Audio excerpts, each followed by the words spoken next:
Tidak perubahan-perubahan. Perubahan itu kita mulai dari nol lagi. Tidak gampang. Yang ngomong-ngomong gitu ya hanya omong-omong aja. Coba dilakukan. Nah, ini diskusi semacam ini kan perlu keberlanjutan. Tidak mungkin selesai zamannya Pak Jokowi dan tidak mungkin juga selesai semua pada zaman presiden akan datang. Jadi misi yang saya emban adalah ingin ikut kontribusi dalam menghadirkan keadilan sosial bagi seluruh rakyat Indonesia. Oke. Itu apa misinya. Jadi ketika saya bertugas di kampus Paramadina, Iya. ini kampusnya kampus swasta. Iya. Kampus swasta itu tidak punya kewajiban untuk mencari beasiswa, memberikan beasiswa. Oke. Tapi kami membuat program Paramadina Fellowship, memberikan beasiswa pada anak-anak dari seluruh Indonesia yang berprestasi untuk kuliah di Paramadina gratis, termasuk biaya hidup dari mulai semester 1 sampai lulus. Itu universitas swasta tidak punya kewajiban konstitusional. Kami keliling sana sini fundraising untuk membiayai anak-anak kuliah di kampus. Yang dibiayai semua anak-anak yang latar belakangnya prasejahtera tapi berprestasi. Lalu kami buat program untuk tetangga kuliah dengan tidak bayar SPP.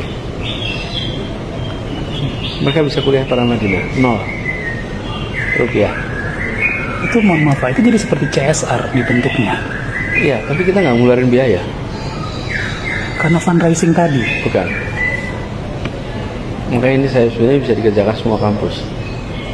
Ini unit cost dari pengelolaan sekolah Iya. atau universitas itu seperti pengelolaan penerbangan.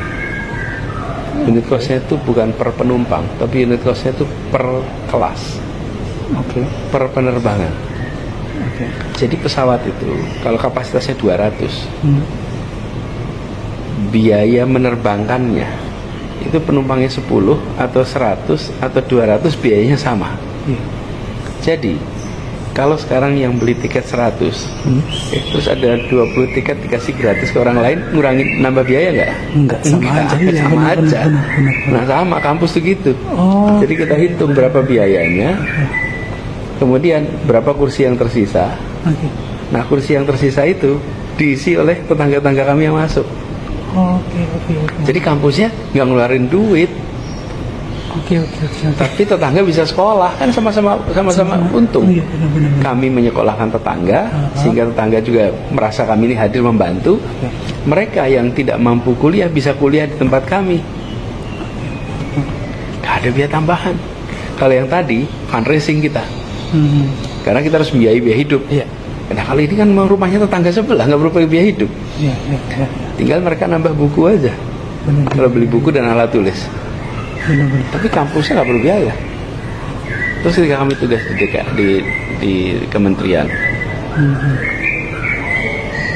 program Indonesia Mengajar nih, Mas Angga ini salah satu pengajar muda, dulu bertugas di Tulang Bawang Barat, Oke. di Lampung. Seluruh Indonesia ada masalah ketimpangan pendidikan. Benar. Ini ketimpangan ini. Benar. Keadilan lagi. Benar. Ketika di Jakarta kita bicara PBB berkeadilan. Benar. Kemudian kenapa transportasi transportasi umum digalakkan?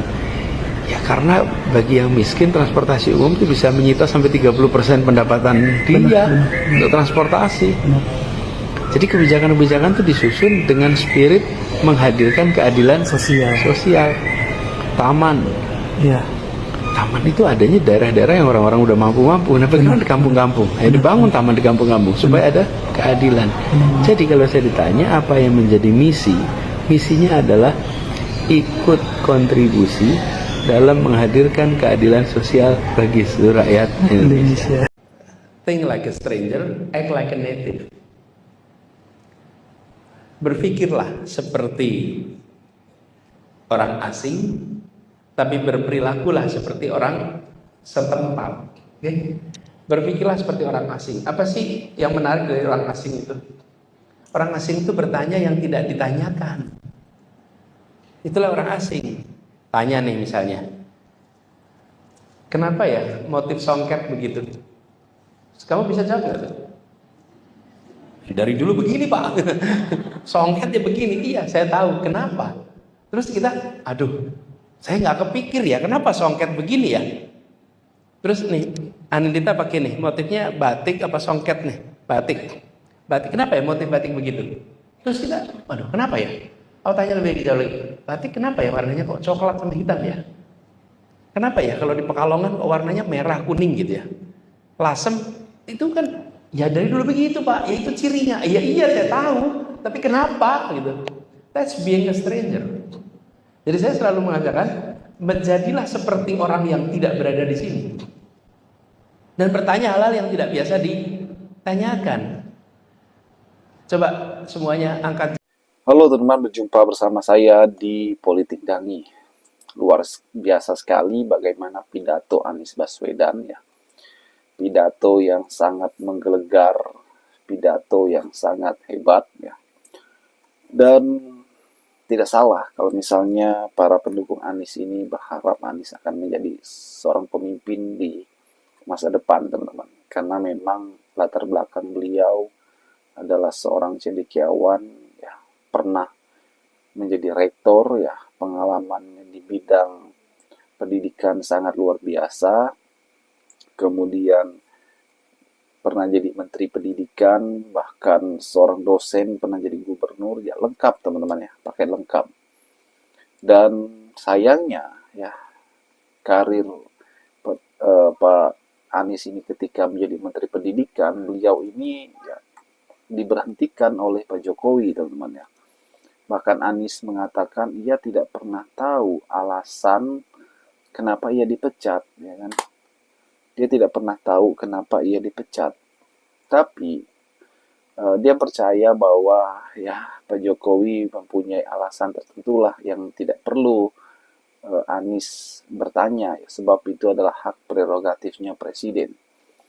Tapi hal tersebut bukannya mematikan karir Anies, teman-teman. Namun hal tersebut menjadi sebuah hikmah bagi Anies. Akhirnya apa yang terjadi? Ya, setelah ia dipecat, kemudian Anies dicalonkan oleh Prabowo ya pada saat itu menjadi calon gubernur. Dan akhirnya menang ya kan. Anies menang melawan Ahok pada saat itu. Anies menjadi gubernur selama 5 tahun ya. Godaan datang bagaimana pada saat 2019 ya. Pada saat Anies masih menjabat gubernur ya. Anies itu bisa saja pada saat itu maju sebagai calon presiden ya. Karena memang waktu itu ya ia populer juga, teman-teman. Namun ia mengalah karena apa? Karena Pak Prabowo pada saat itu maju ya, berhadapan dengan Pak Jokowi. Dan itulah kenapa Pak Anies mengatakan bahwa ia tidak mau mengkhianati Pak Prabowo, dan itu dalam konteks 2019 ya. Dan akhirnya 2024 mereka pisah jalan, teman-teman. Pak Prabowo maju, Anies pun maju, diusung oleh beberapa partai.